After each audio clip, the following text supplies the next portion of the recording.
Good afternoon or good evening, everybody, depending on where you're located. Welcome to the West Kingdom's DEI event. My name is Sigrid, a Monday named Christabel. I will be presenting today Transgender 101, what it means to actually be transgender and things you should know about the transgender community. Little about myself. I am, there we go. I am happily married, 21 and a half years, coming up on 22, with two awesome young men. You'll find us at the bottom of the hill at Penzic, at La Familia, for anybody who wants to come visit. I live in North Attleboro, Massachusetts. My oldest boy is in college. My youngest is a senior in high school. I am a proud transgender woman and a lesbian. Recently got into heavy through the Valkyries at La Familia. I've been in the SCA about 7 years now. My wife is actually the one who got me into it. She's been doing it since college. So love it, love the game, love the people. The SCA was actually the first place where I was ever out as a trans woman. So the very first experience I had of being my authentic self in public was actually at Penzic 6 years ago now. So that is will always be a special place for me and to me on my personal journey of my transition. So one of the things I want to start with is, for those of you watching the recording, for those of you who are here today, clear your mind. And I like to do this sort of thought exercise. What do you think of when I say the word transgender? What comes to your mind, right? There's a lot of this goes to unconscious bias and our thoughts. What do you think of when I say transgender? Does that thought change when I say transsexual? Does that thought change when I say non-binary? Right? What are some of the thoughts and things that come into your head? And so keep those in your mind, because our goal today is to help challenge some of those opinions you may have.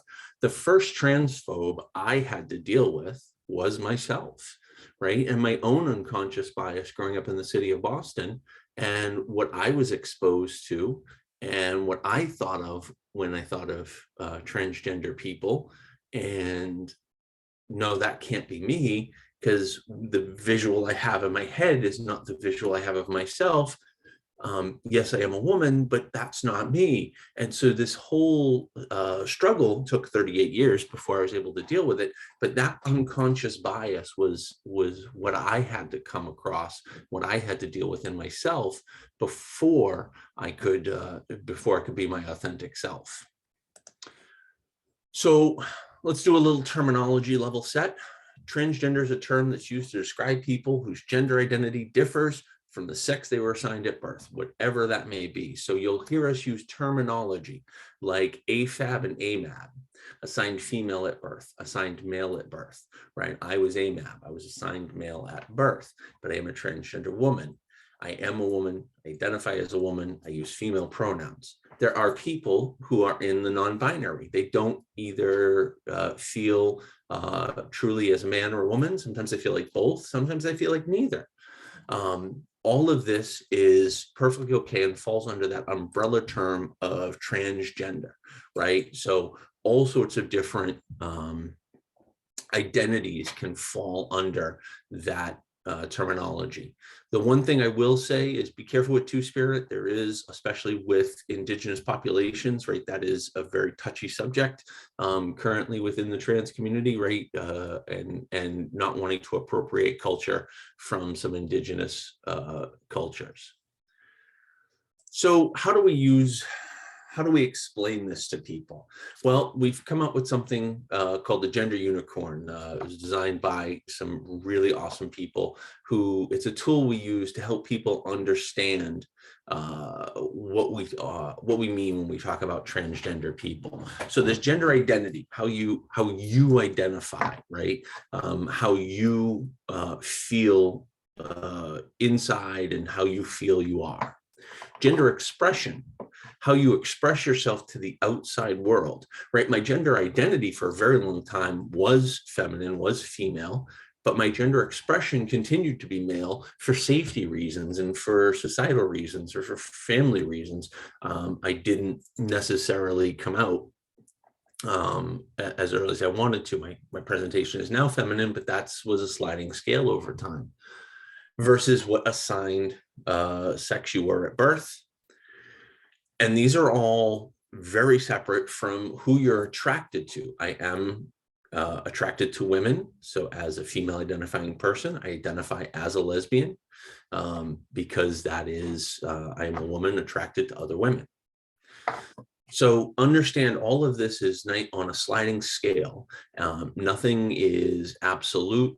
And how someone chooses to identify is what's right for them. There is no one right way to be transgender. There is no one right way to transition. It's so individual. It's so much about that person and who they are that you can't make assumptions. And you always have to ask, even as a trans person, when I meet other trans people, I can't make assumptions about their transition, who they are, where they are in their lives or their journey. You have to ask. So what are some of the things, and I say some things, right? I'm generalizing here. I'll use a lot of I statements as we go through things I worry about in talking to some other trans people. These are things that they worry about as well, some of the ones I've talked to, but not every trans person necessarily worries about the same thing. First and foremost is physical safety, right? One of the biggest problems trans people face is physical attacks. We've had a record number of trans people killed this year simply for being trans, using a restroom, right? So being able to walk in and just do basic human things can sometimes pose a challenge. Identifications and bureaucracy, right? Driver's license, passports, birth certificates, et cetera, right? These are all difficult things to get changed. Anybody who's gone through the process, it's not easy. I'm 2.5 years into my process. Now, COVID hasn't helped, but I'm 2.5 years in our process. I still haven't done my Social Security card yet. It's the last thing I have to do, but it's prevented me from changing a lot of other things that I can't change because I can't change my Social Security yet because the Social Security office is closed because of COVID. The costs associated with this was not cheap.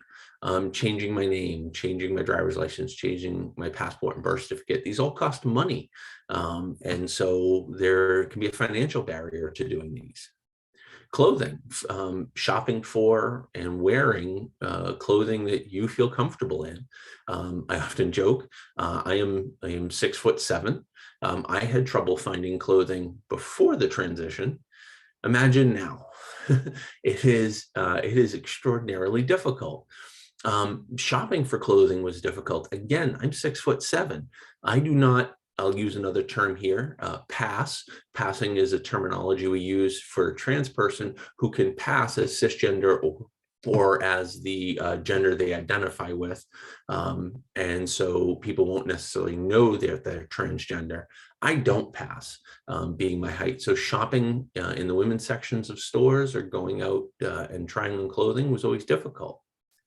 Voice. This is hard for a lot of people. My voice is actually pretty deep, and I've chosen not to do voice training. I do presentations for a living where I work. And because of that, I've decided my voice is my life. And I'm not going to allow societal pressure to force me to change my voice. I'm going to stick with it. But for a lot of trans people, it creates issues. I get misgendered quite a bit when I'm on the phone because they can't see me. They can't see my presentation, and all they hear is this deep, mildly masculine voice. Answering intrusive questions. We're going to deep dive into this one a little bit later on, but answering intrusive questions from people. People feel they're entitled to know things about my life or my body that they're not necessarily entitled to. Doctors. So there was a doctor's office maybe a quarter of a mile from my home. That was my doctor's office for a number of years prior to my transition. When I came out, they basically told me they couldn't help me. They didn't have specialization. They didn't understand. And I live in Massachusetts, what you would consider a fairly safe state to come out and transition at. They just couldn't help me. So I now need to go to a doctor that's in downtown Boston that, give or take traffic, is an hour and a half, 2 hours away. right? That's so I had to transition to a specialized LGBTQ focused doctor's office where I could get the medical care I needed.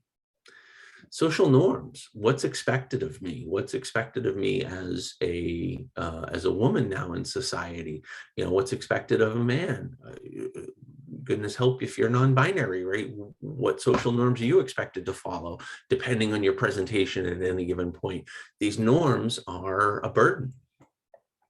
And another big one is hormone replacement therapy, or HRT, and surgeries. Mostly the worry is the cost of them, right? Once a trans person has decided they want to pursue either hormone replacement therapy or surgery, the cost can be astronomical depending on your insurance. And again, very cost prohibitive. So these are all things that different trans people may or may not be worried about as they're going through their transition. So just some statistics I always like to put out there. When we think about what it means to be transgender, 29% of transgender people live in poverty. Most transgender people report being underemployed or unemployed, denied housing, denied the right to be themselves at work. One of the biggest ones I like to report is 40% of respondents reported attempting suicide at some point in their life. From PFLAG and HRC and a bunch of other large organizations, if that person has someone in their lives who supports them and supports their transition, and they used to say a family member, but they've changed it to anybody in their life who is supportive of them and has their back and tells them it's okay and is there for them, that reduces to under the national rate of 4.6%, right? So this is very heavy stuff, but this is key. Being supportive is literally a matter of life and death for a lot of transgender people, having someone in their life who is supportive. So I put this up as an example of something people may look at and think is a positive, but may not necessarily be. So here in Massachusetts, back in 2018, there was a referendum on gender identity anti-discrimination. It was basically a bathroom bill, whether or not I was allowed to go pee in the ladies' room or not. And it passed by an overwhelming majority. 2/3 of people voted to approve this, 67%. That seems wonderful on the surface.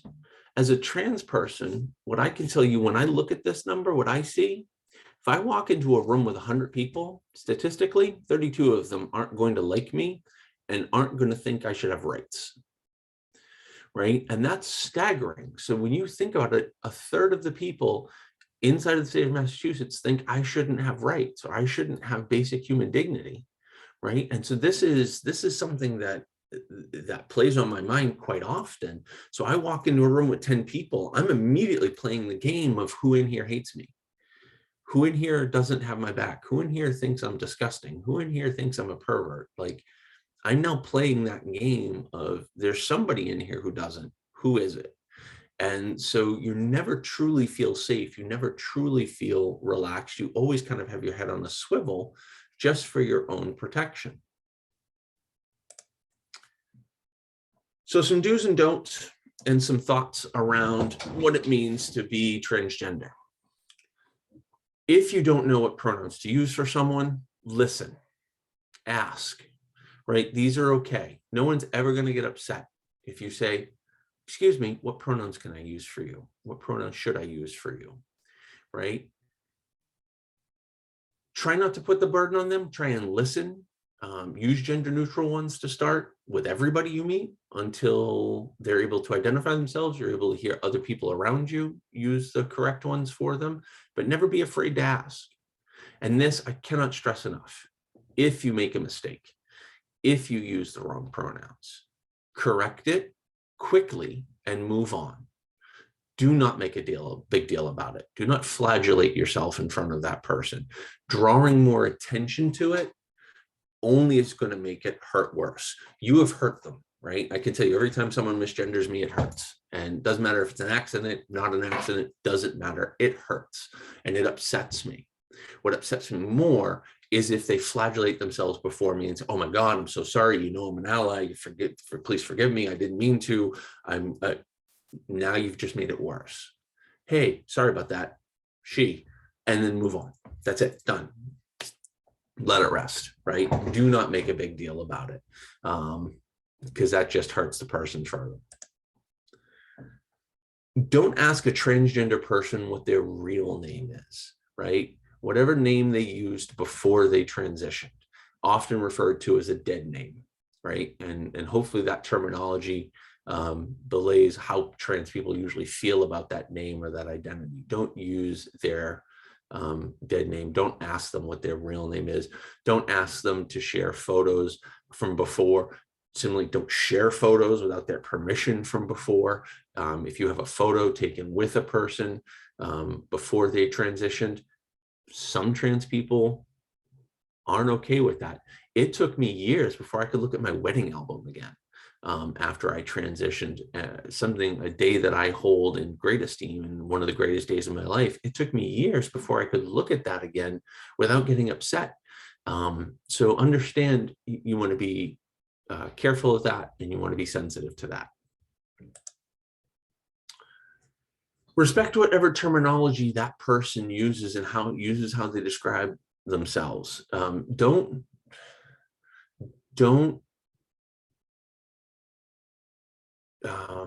hold people to what you think they should be called, right? Respect whatever terminology they want to use, because depending on their age, depending on their identity, they may use different things. The term transsexual has kind of fallen out of favor and isn't really used as much anymore. But for older generations, it was their word, right? It's a word they used for themselves. You know, while we may not like it as much in the younger generations, if someone of an older generation likes to use it, or even a person in the younger generation wants to use it, respect what they want to be called. Understand there's no right or wrong way to transition. Everybody is different, depending on their social circumstance, their employment, their insurance, and just what they're comfortable with, what causes them gender dysphoria. That's how they're going to transition. So don't put any pressure on them. You know, there's a lot of, I particularly see this in the non-binary community, where someone who is AFAB and identifies as non-binary one day feels like putting on a dress, and so they put on a dress, and then everybody immediately starts calling them out for some reason, saying, well, I thought you were non-binary, why are you wearing a dress? Well, because anybody can wear a dress. Men can wear dresses, women can wear dresses, non-binary people can wear dresses, because last time I checked, the article of clothing has no gender. We've assigned one to it as a society, but in and of itself, it has no gender. So don't, you know, that's one of those unconscious biases. Don't put that on them, right? Whatever makes them comfortable is what makes them comfortable and what you should respect. I can't believe I have to say this one, but do not ask about a trans person's genitals, surgical status, or sex life. I tell the story, I was going to the HRC gala here in Boston a few years ago, and I was in Nordstrom's picking out a gown, and very nice woman who was helping me, because obviously because of my size, they don't have a lot of things in the store. We have to order a lot of things. So I had a very lovely salesperson helping me. Her first question was what my name was. I explained to her I was a transgender woman. I told her my name. I told her what I was looking for. She seemed super happy to help me, and then immediately asked me if I had had the surgery yet, within 120 seconds of meeting me. And it came from a good place in her heart. She was simply curious, but that's not something you ask someone, right? It's not something that's okay to ask someone. I often joke, if you have not bought me a cup of coffee with the express intent of asking me about my genitalia and my transition, then you don't get to. So you better ask me out for a cup of coffee for that express intent. And if I decide that I trust you, I will go have a cup of coffee with you and I will talk about such matters. But otherwise, don't worry about it. It's none of your business. Leave it be. Avoid backhanded compliments and helpful tips. You know, you look just like a real woman. You're so pretty. I never think you were transgender. Um, right? These are backhanded compliments that are very insulting, are very demeaning. The one on here that I is somewhat controversial, or I get a lot of questions about, is "You're so brave." I hate when people tell me I'm brave. I'm only brave because trans people get killed simply for being trans, and I've put myself in danger simply for coming out and being my authentic self. I don't like being reminded of that. I don't like being reminded that I'm actually in physical danger pretty much every time I walk outside my front door. So being reminded that I'm brave, no, I'm just me. I'm just being myself. Um, I don't want to be reminded of the fact that I'm in danger quite often when I leave the house. I often joke too, or talk about at this point, you know, for a lot of people who are cisgender male, or who have never, don't necessarily fear for their physical safety. We'll generalize it that people who don't, if you've never worried about your physical safety, one of the things that always got me with my transition, having spent the first 38 years of my life identifying as a cis male, I never thought about my shoe choice as it related to personal safety. I never thought about it. It never crossed my mind. I just went into the closet and picked out a pair of shoes and wore them. Now, since the transition, I happen to be wearing 3-inch heels today, you have to think about when and where you're going. Are heels, am I going to be okay in heels where I'm going? Am I going to be in a situation where I'm going to have to run, right? Where, these things enter your mind. Like, so it really is one of those things you have to challenge yourself on how you're thinking about it. Challenge anti-transgender remarks and jokes in public, and especially LGB spaces. And what I mean by the LGB spaces is there's a lot of people in the queer community who are anti-trans. There is an entire organization called the LGB organization that is trying to erase transgender people from queer communities.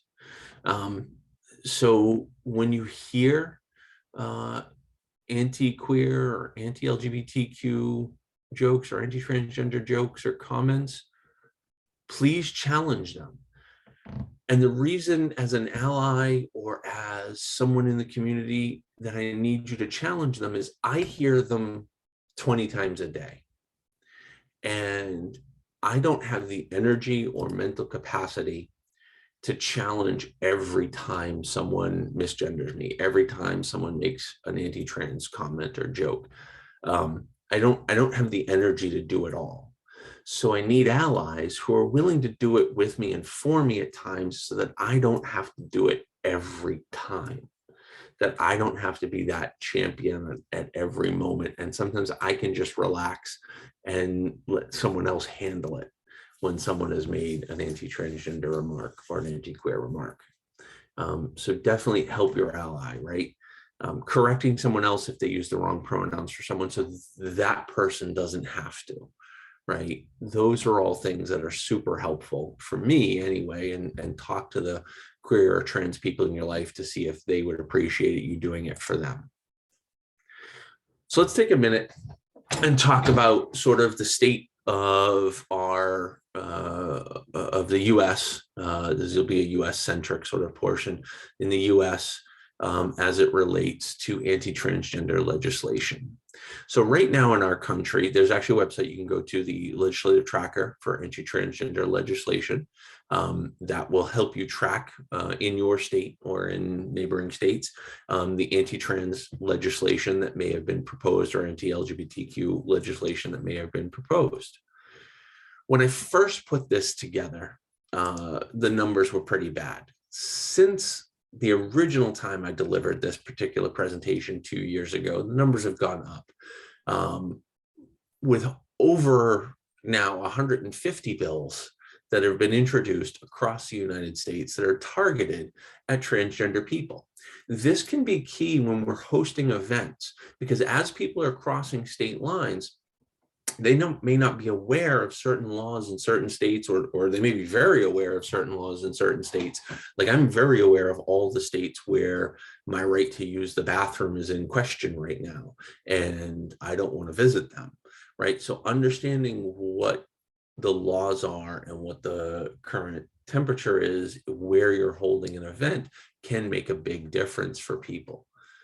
Most of the legislation is targeted right now at trans healthcare for teens and youth, trans women specifically, not being allowed to compete in sports. And if there's a third one I would add to those categories, it would be the bathroom bills again. There's a whole new round of bathroom bills coming out that seem to legislate where people can go pee. The one that concerns me the most is the trans healthcare for teens and youth. When we go back earlier in the presentation and we think about that support, right, and what it can do to the mental health of trans people, right, targeting trans youth specifically and saying you can't receive medical care, you can't receive the help that you need to begin your transition to deal with your dysphoria, right? That has such physical, mental, and financial impact on that person. I'll use an I statement again. I had laser treatments on my face to remove my beard. Two different flaws with that. One, it was very expensive and painful, so it caused me a lot of pain and anguish. It cost me a lot of money to have done. Happen to be thankful I worked for a great company that was actually covered by my medical, but out of pocket, I had to pay for it and then get it reimbursed. Two, because I waited till I was 38, I had grays in my beard.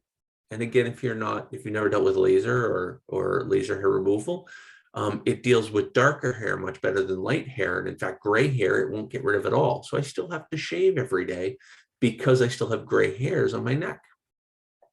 Right? These are things people, if I had been able to transition earlier in life, not a problem I would have. So it's created all these new issues.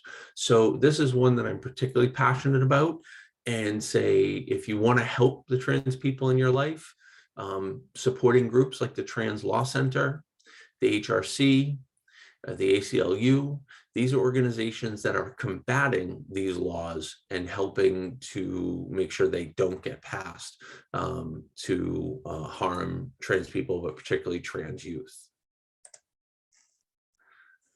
What can you do to help? So the first one's a little controversial, because there are a lot of trans people who will say, announcing yourself with your pronouns just outs me, right? Unless everybody's doing it, it just sort of outs me. Because at work, as an example, I do introduce myself with my pronouns, but on 90% of the meetings, I'm the only person who introduces myself with my pronouns. I do have to say I have one very good supportive ally at work who actually always does it as well, but it's just she and I, and that's it, and nobody else does. So it kind of calls me out. Now, granted, I don't pass, so I'm okay with it, and it doesn't bother me. But some people also seeing as giving your pronouns as outing yourself. And if you don't want to do that, don't. But what I would say as a cisgender ally, if you introduce yourself with your pronouns to me or to others, what you're doing is you're identifying yourself as an ally without having to communicate, going into long discussions. You have said, hey, I'm safe. Again, I walk into that room of 100 people and I know 32 of them aren't going to like me. You have identified yourself as a safe person, as someone I can come to if things aren't going well, and as a potential ally in the room, right? So that's immediately now a safe base I now have in this environment of, okay, you're not a problem, you're not a threat, and now you and I can interact. What else can you do? Show up to events like this. Just attending this event, watching this video, right? You've shown that you're willing to learn, that you want to be educated, that you want to help, right? That's key, right? Showing, again, everybody who shows up to this event, everybody who watches this video, I now know you're safe. I now know you're at least on the road to becoming an ally. Donate your time and resources to charities that help. I just mentioned a few: the HRC, Trans Law Center, ACLU, right? And if you don't have the financial resources, offering your time as someone to help if you've got different talents or things that you can do that you can help. Reach out to these organizations and see if you can volunteer your time. Last one's a big one. Educate yourself. Don't put the burden on trans person to educate you.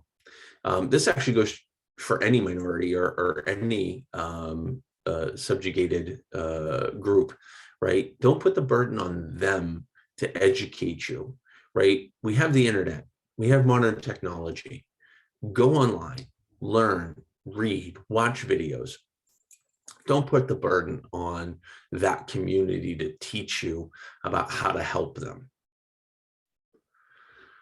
So with that said, we are about 35 minutes in, and I'd like to open it to any questions. I know we have a relatively small group here today, but if there are any questions or comments or things like that, please feel free to come off mute, or if you don't feel comfortable talking, just put them in the chat.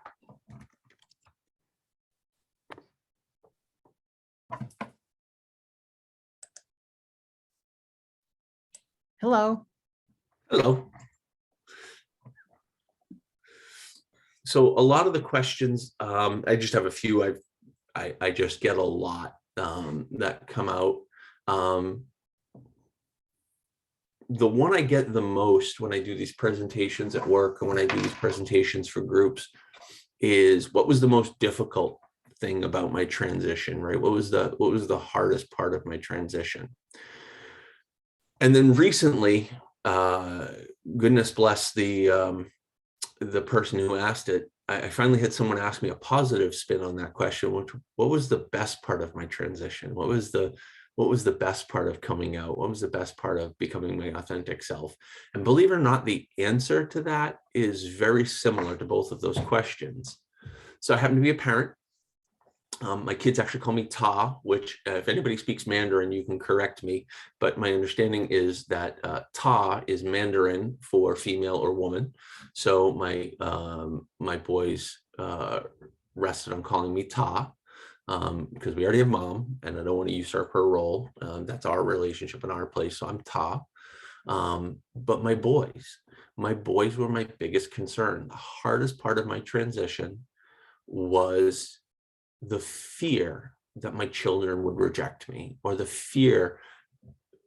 And I knew, because I knew my children, I know a few people on this call know my boys as well.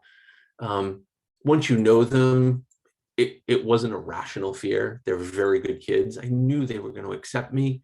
But the other part was, as a parent, my job is to remove obstacles from their road, not make it perfectly smooth and remove every obstacle, but is to make their path a little easier than maybe it was, and to be there to support them.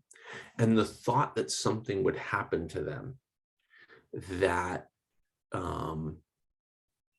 was me putting a roadblock in the way, or me, if I cost them a friend, or if I made their lives a little more difficult or a lot more difficult because of my transition, that would have killed me, and that would have put a lot of burden on me.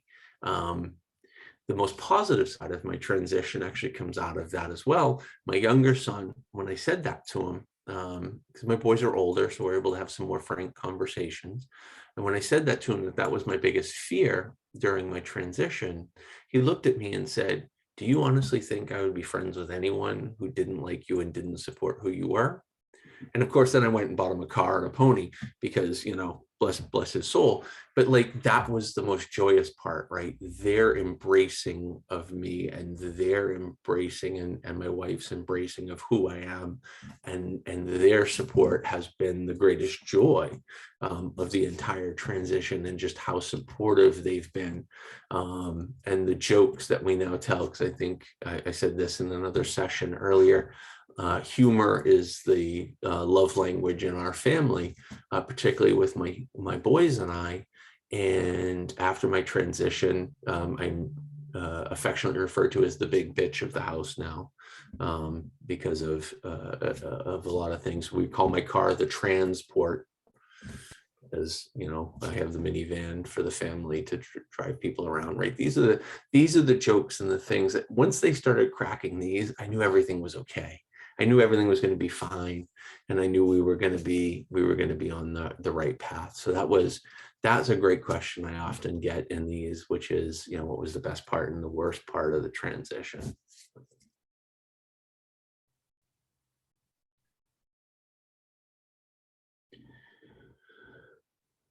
So another question, and again, if you have any questions, again, feel free to come off mute or put them in the chat. Or if you have something to add, feel free to do so. But one of the other questions I get asked a lot, which is, when did I know, or how did I know, or how did I go about this journey of discovery? Like how do you know, like what led you this way? And from the fact is, I had these feelings from a very young age. We know when we know, but society at the time did not give me the language and did not give me the understanding to be able to take what I felt and translate it into words or translate it into action, because we just didn't have the language in society then, in my social circle. So what did I do? I gravitated towards groups like the goth community, where I was able to wear a skirt and makeup and fishnets and go to a club, and it was fine because I was accepted there and I could do those things, and I was just a quote unquote goth boy, and it was fine. But I could do those things that let me express myself without calling into question my gender identity at the time. And I use the example too. So I mentor a lot of youth. There happens to be a young woman who I mentor, young girl who I mentor. She came out at 3 years old. She looked right at her parents and said, "Yeah, no, you got this all wrong." And thankfully, she had supportive parents who were good, and got her. And now here she's about to turn 6, and she's at school, and she is just the most badass little girl you would ever meet. And here she is at 6. She just went, no, she's about to turn 6. She's at kindergarten. She walked into her kindergarten class, and they have this thing called Star of the Day, where they do a little presentation on themselves and a little talk about themselves. And she got up in front of the class and talked about being transgender and what it meant. Here's this 5-year-old girl who has language that I didn't have until I was almost 40. Right. And it blows my mind, and it just makes me so happy and fills me with such joy to be able to see that next generation. And why do I do presentations like this? And why do I put myself out there? Because I want her to not have to answer those questions. I want her to be able to just be herself and be the best version of herself that she can be, and not have to deal with it. So if I can go out and answer the questions and educate people and just make her life that much smoother, that's actually my goal in doing these types of events and doing these types of presentations. That's really neat. Yeah, no, I have actually a little gaggle of translings, I call them. There are 3 of them that all live in neighboring towns and to me, that are all 5, 6, 7, right around there. And I'm auntie to a lot of them. And we, just because their parents want them to have a trans role model that they can look up to, which is, you talk about a burden, like you talk about a pressure, right? Here I am trying to live my best life so that I can give these young girls someone to look up to who's just like them, who they can just be themselves. So that's yeah, it's absolutely awe-inspiring and just moves me every time I think about it. Just how absolutely wonderful they are, and how wonderful their parents are, how supportive all of these parents are, because they're not all supportive, right? I'm telling this wonderful story. They're not all supportive. A lot of trans youth end up homeless, end up thrown out of their houses, end up on the streets because their parents don't support them, because their parents don't have their back, don't understand. And so it is something that just it blows me away every time I see parents who are supportive, who are caring, who are loving. There seems, in my personal experience of myself and friends, seems to be almost a one-to-one exact correspondence between people who have wonderful coming out stories and people who are academics. University is a great place to transition, and almost no other place is. I will say some of the tech community is. I've tried to Good. avoid using my employer's name, but I actually went to my employer specifically because of their trans policies. I knew I wanted to transition. I knew I always wanted to work there, and I knew I always wanted to be there. But they just had a reputation for being queer friendly and queer inclusive. And in fact, there is a transgender specific group. It's a large company, over 200,000 employees. And there's a whole group of us that are all the trans employees globally for the company. And there's hundreds of us who work at I the even know, I company. even know one of them and probably know which company it is. Yes. Yeah. But the real benefit of the university is, for many academics, it's not just my job, it's my life. It's most of the people I hang out with, well, not all of them, but it's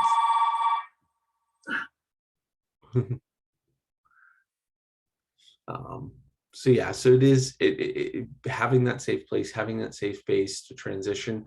I was worried about coming out. Was it going to stunt my career? Was it going to, and I worked at a good company, and I was worried about, is this going to stunt my career? Is this going to, am I going to find myself unemployed? Am I going to find myself unable to get a promotion or unable to get a raise because now I'm trans, and is this a thing that's going to become an issue? And I'm very thankful it wasn't. And again, statistically, I know there's a number of people I work with who aren't supportive, but thankfully the culture of the organization is such that they don't have a voice and aren't able to express their bigotry. And so, because those who are supportive so grossly outnumber them. And two of my biggest supporters and allies are there, outside of my family. Both work at that company and are people who have just had my back from the beginning and are just. I swear to God, it's like a shot and a half. Oh gosh. Well, I think you just came off mute. I don't think you realize you came off mute.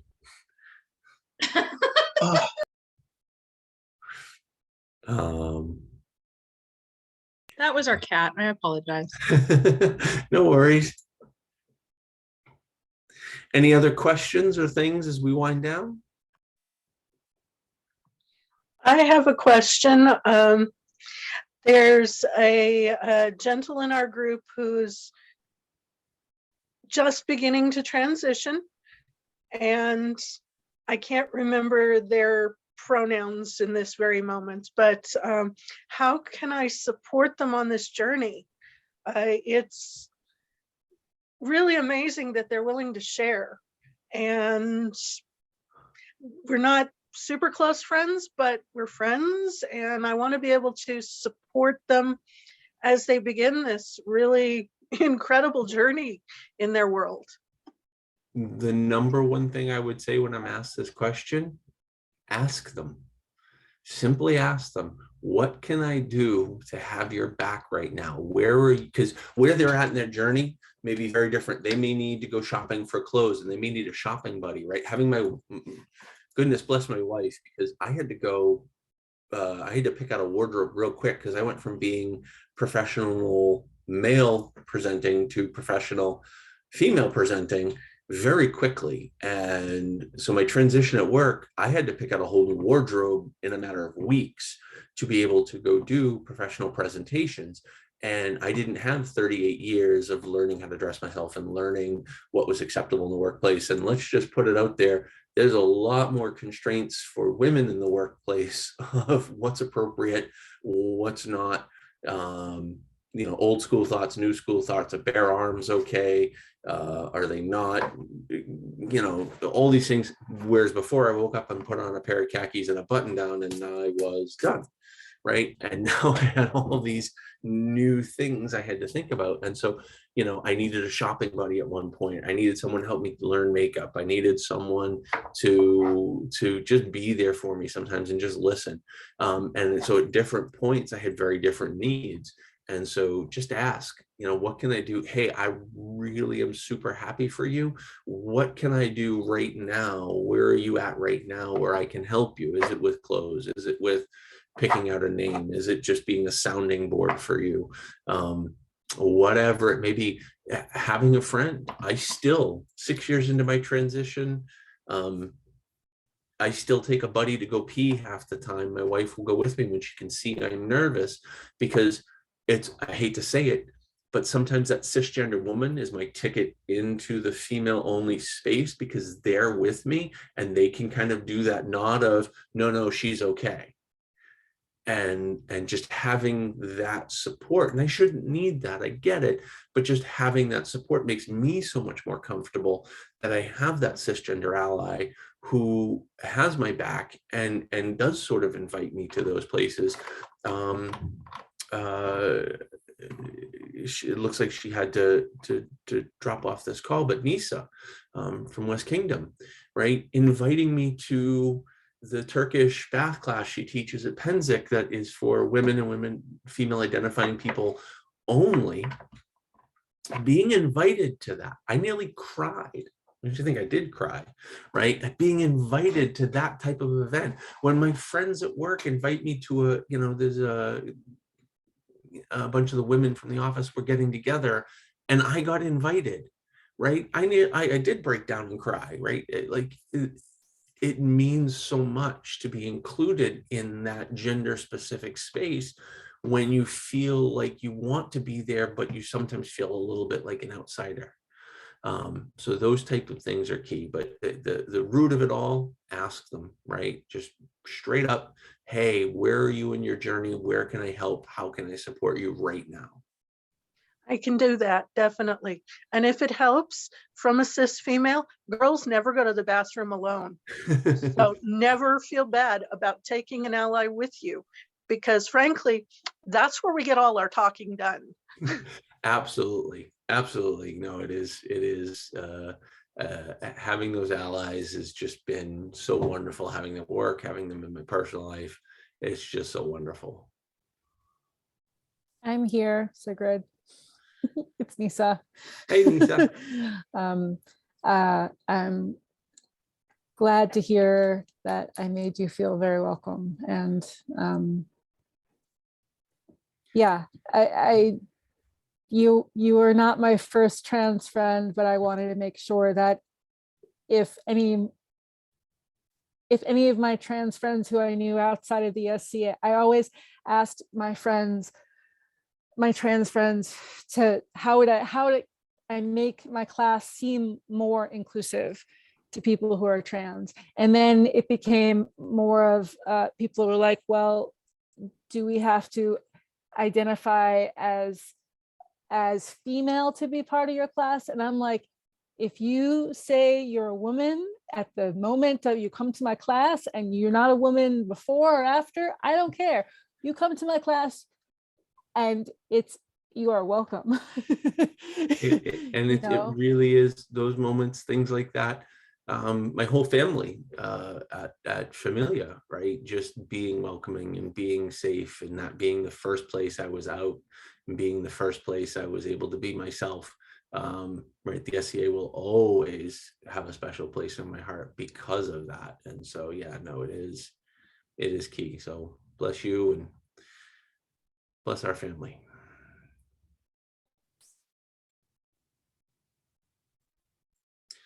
Any other questions as we wind down? So with that, I'll leave you with just a few links, right? These are some resources that are out there that can help you. The Trevor Project, healthychildren.org, the CDC has all sorts of resources. There's all sorts of great ones out there where you can go educate yourself. You can go learn more and hopefully continue on your journey of learning about trans people. So with that, I really want to thank you all for joining us today. And I think we can wind down the recording.